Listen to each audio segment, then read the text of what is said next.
வணக்கம். இன்னைக்கு பன்னீர் கட்லெட் எப்படி செய்யறதுன்னு பார்க்கலாம் வாங்க. அதுக்கு 100 கிராம் பன்னீர் எடுத்து வச்சிருக்கேன். ஒரு பெரிய வெங்காயத்தை பொடியா கட் பண்ணி வச்சிருக்கேன். ஒரு உருளைக்கிழங்கு வேக வச்சு வச்சிருக்கேன். பொடியா கட் பண்ண கொத்தமல்லி கொஞ்சம், ஒரே ஒரு பச்சை மிளகாய் பொடியா கட் பண்ணி வச்சிருக்கேன்.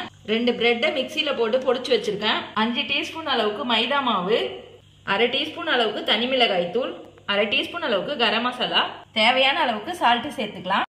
இப்போ இந்த வேக வச்ச உருளைக்கிழங்க துருவி எடுத்துக்கிறேன். இந்த அளவுக்கு துருவிக்குங்க. இப்ப பன்னீரையும் துருவிக்கலாம். 1/2 டீஸ்பூன் அளவுக்கு சால்ட் சேர்த்துக்கலாம்.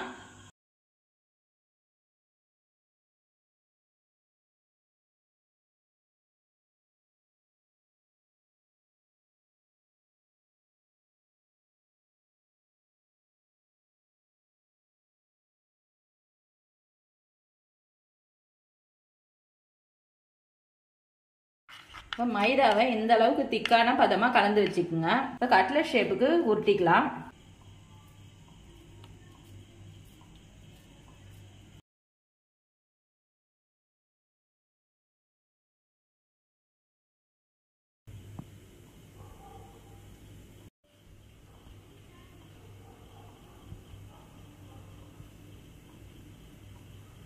இப்போ எண்ணெய் ஊற்றி மிதமான சூட்டில் வச்சிருக்கேன்.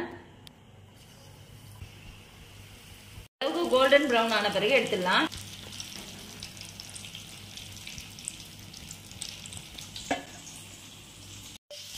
சுவையான பன்னீர் கட்லெட் இப்ப செஞ்சு முடிச்சாச்சு. இதே மாதிரி நீங்களும் வீட்டில் செஞ்சு பாருங்க. லைக் பண்ணுங்க, ஷேர் பண்ணுங்க, கமெண்ட் பண்ணுங்க, சப்ஸ்கிரைப் பண்ணுங்க.